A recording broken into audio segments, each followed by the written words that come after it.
majority of real estate agents don't succeed. That's why the majority of agents don't make it through this industry. Because it's not luck. It's not, man. It's a lot of hard work and implement. Hey, how's it going? Thank you for joining me on this week's episode of The Real Deal. This week, we have another special guest. It's Raquel. Raquel, go ahead and introduce yourself. Hi, my name is Raquel Vidal with the RIO Group. I joined the brokerage in July of 2020, and I joined RIO in October 2021. Yes, that is correct. So, Raquel, the reason why I had you come in this week was because you are agent number 2. And I say that because you were the second person to join the team. I had Marissa last week on, and we were talking about how, when she first came on board, it was just a conversation. And then at that time, it was just her and I. But then I knew, because obviously you and I have been working together as well for some time. I think since you first started with the brokerage, you were already kind of working with me. You were helping me out with my showings, and I was mentoring at that time. So I felt like you were just that next natural progression. I felt like as soon as Marissa joined, I'm like, okay, I know in my mind, I was like, I know that Raquel is going to be next. So let's go ahead and talk about that. What was one of the main things that caused you, or what influenced your decision to go ahead and join the team? What motivated you to make that move? So the reason why I wanted to join RIO is because it felt kind of unfair if I would still go into his office every single day and ask him questions on a daily basis, or like my daily transactions. I needed help all the time. So I didn't think it was fair for me to go in his office and ask for help for free, basically. So I didn't want to lose RIO. And I believe in myself, and I know that I can pick up on things, but I really think that RIO offers so much value, and I didn't want to lose that. That's awesome. And that's funny because I do remember that conversation, and I told you, I said, our friendship as agents, I mean, obviously it's there, and obviously, of course, if you're in a fire and you're in a situation where it's going to cause you to lose a client, or you to lose money, or your client to lose money, like, of course I'm still here. That's what any other agent would do at a brokerage. That's the kind of vibe that we have here. That's the kind of environment that we thrive in, where everybody kind of helps each other out. And I told you since day one, I said, hey, look, I'm still going to be here for when it comes to that kind of stuff. But from this point going forward, I am going to be diving into my marketing strategies. I am going to be diving into what helped me build my business up, and what helped me build a successful, sustainable business these last couple years. And obviously that would be something that would be, specific to the team, because at that point there is a contribution from the team member, and they're contributing to the team, and then that is the benefit. That is the big benefit for them being on the team. And since then, it's only grown more, and there's been conversations that I've had with other agents, but I'm definitely very intentional about who I bring on board. I don't want to just bring anybody on the team that I feel we're not going to mesh well. Mm-hmm. So very intentional. Everybody that signed up since then, I feel even since day one, like I knew, hey, Marissa's a great fit. I knew Raquel, hey, you're a good fit. But now it was my turn. It was like, okay, now it's my turn to go ahead and provide mentorship, provide coaching on what's worked for me to make my business successful, and then obviously help that translate to you guys. But one really cool thing, and what I wanted to talk to you about, was that meeting that we had last week.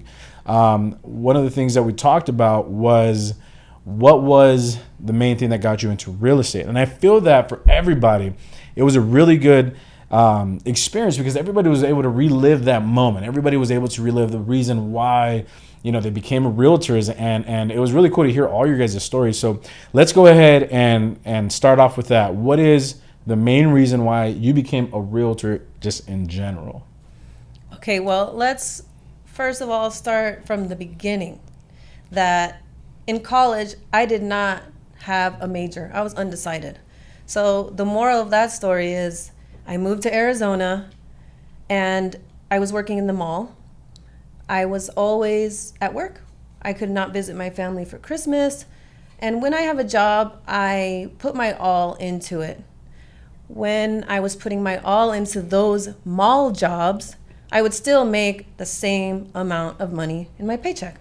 So, and it really bothered me. And I knew that I was meant for more. And that job was never my plan. So me and Eddie, we would move around. And I liked helping look for the homes.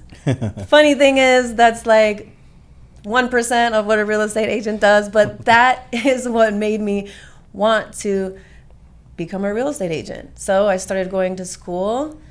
Then I got my license, stayed at that job. I didn't do anything else. Stayed at that job, forgot about my license. COVID happened, and then something else happened with that job where I decided to leave. It was almost like God was telling me, I have a lot more for you. I have bigger plans for you. So awesome. Once I left that job, I left because I thought I was getting a manager position and they gave it to someone else, which was God's plan. So then I decided, well, what am I going to do? What could I do? Oh my God, hello, I have my real estate license. So then I signed on with AZ and Associates, met Rio, and the rest is history in the making. That's awesome. So yeah, I mean, that right there, I think I relate with you a lot. So that was one of the things that I shared when I was in the meeting. I said, you know, I felt like every place that I worked at before this, every place that, you know, I was at, I feel like I wasn't really getting the, you know, what I deserved. Like I put in a lot of work. I was a hardworking person. And I just didn't feel like I was getting the results from that, right? So to me, it's like I want to be able to put in the work, right? I want to be able to put in the you know, the hard work, but I want to get rewarded for it, right? Like I want to be able to, if I'm going to work, you know, X amount of hours, if I'm going to work, you know, X amount of days, it's like I want to feel that, right? And then also one of the things too was I had a lot of great ideas when I was at some of these other companies, and some of those things I wasn't able to implement. Some of those things that I wanted to work on, you know, it was because I was working for somebody. So I had these great ideas, these great marketing tools that I had picked up, but same, it's like you're going to put all this extra energy and all this extra work, and then for what, right? You weren't really getting rewarded for that. And I feel like that's something that a lot of us, you know, we can relate to. It's like we all have that drive. We all have that drive that we want to get in there. We want to get after it. But it's like we want to get some reward out of it for your hard work. You don't want to just work hard for your boss's boss to you know, to get that success. And obviously it's extremely rewarding to help out clients. It's extremely rewarding to be able to build these relationships with clients and be able to, you know, come up with these really cool marketing strategies and implement them. So that's really, you know, I think you and I, we relate in that aspect a lot. I think we both kind of demand excellence, and it's like, but we want to get rewarded for it. You know, we want to pick up new clients. We want to get referred by clients. We want clients to reach out to us on social media because of the work that we put in, because of the marketing that we're doing, you know. So definitely I think that that, you know, and there's nothing wrong with that. It's like, you know, some people say, oh, you know, you did it for the money. No, absolutely. That's a huge bonus out of it, right? Like there's a bonus that comes out of, you know, being a top producing real estate agent. And the bonus is you get compensated fairly. But if you're not putting in the work, if you're not putting in the energy, if you're not putting in the effort, then you're not. That's why the majority of real estate agents don't succeed. That's why the majority of agents don't make it through this industry. Yeah, because it's not luck. It's not, man. It's a lot of hard work, and implementing all the things so far that you have told me to do has, I mean, I've met with, I can't even count so many more people than I did last year. Probably like 20 times the amount of people that I did. You have consultations. I mean, I've been noticing it too. Yeah. The wheels are turning. Consultations are coming in when everybody else is just kind of taking it easy. You have these consultations that are coming in over and over.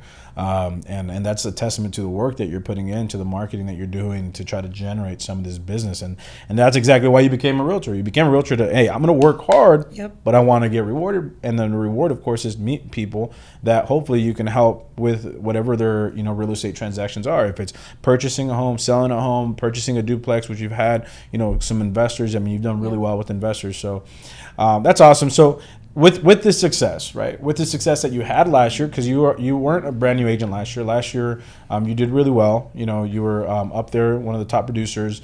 But now, what do you want to do with, like, what is we talked about what our 5-year goals are, right? And we talked about how, you know, those 5-year goals, you know, are good to set just to kind of see, like, hey, where do I want to see myself in 5 years? what was your 5-year goal? When we talked and we sat down in our meeting, what was the thing that you decided, you know what, in 5 years, if I can do this, this would be success for me? So for me, what a success would be, I want Airbnbs. I'm going to say one in Florida, and because that's where I'm from, and 1 or 2 here. I want to be a homeowner, and in 5 years, probably be on my second home already. And that first home would be rented out. And I also want to get into flipping. That's awesome. Yeah. That's why I love real estate, because there's so many different avenues. But, first you have to get great at one. So I want to focus on this first, and then I'll get into all of that. I'll learn that little by little.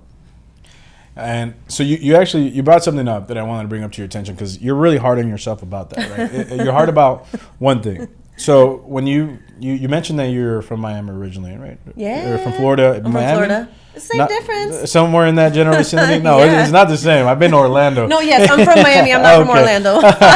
Orlando's hot and humid, and Miami's beautiful from my understanding. I've never been there. But so you came here, you started a business from scratch. Yes. Like keep this in mind, right? We're talking about somebody that came to Arizona, had 0 friends, and basically started to build a business from scratch in 2019. Imagine how hard that is. Imagine how difficult somebody, has to put themselves out there, the amount of work it takes, not having any, sphere of influence in the immediate vicinity. So when you say, hey, I want to purchase my first home, I want you guys to understand, as a real estate agent, we're all self-employed. As a real estate agent, we don't get paid hourly. We get paid based off of what we produce. So Raquel, you got your license in 2019? 2018. 2018, November. but you really didn't start actually practicing. You didn't really start using your license until 2019, and even then, it was mid-year.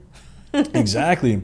So then I feel like, you don't give yourself enough credit for that, because as a self-employed individual, right, as somebody that is self-employed, it's not easy to buy homes. It's not easy to go out there and buy a car, because whenever lenders or these finance companies, whenever they look at our income, they're going off of our net. They're not going off of our gross. So because you didn't get your license, or you didn't start actually working your license until 2019, realistically, really, 2020 wasn't your first real year in real estate, right? So I would say 2020 was year one, and even then you were just getting your feet wet, you're just getting ready, right? You were just getting started, and then eventually 2021 you had your breakout year, and it's great, that's phenomenal, you earned it, but we need 2 years, and that's the thing that a lot of people don't understand. We need 2 years of real estate. We need 2 years to be able to actually provide income to be able to purchase a property. So don't be hard on yourself about that. I would say year one for you really was 2020. I feel like that.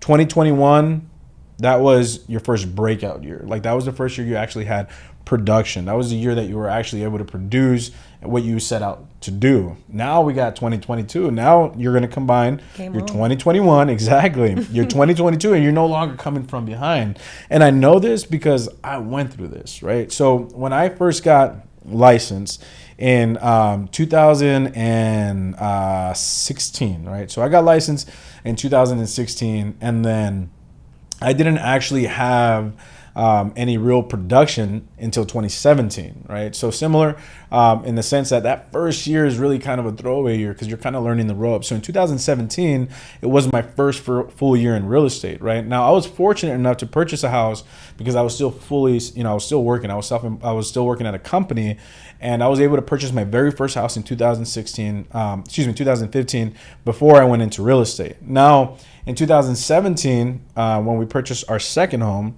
at that point, I was still able to use the income from my full-time job because I hadn't quit. So in 2017, I was actually doing both.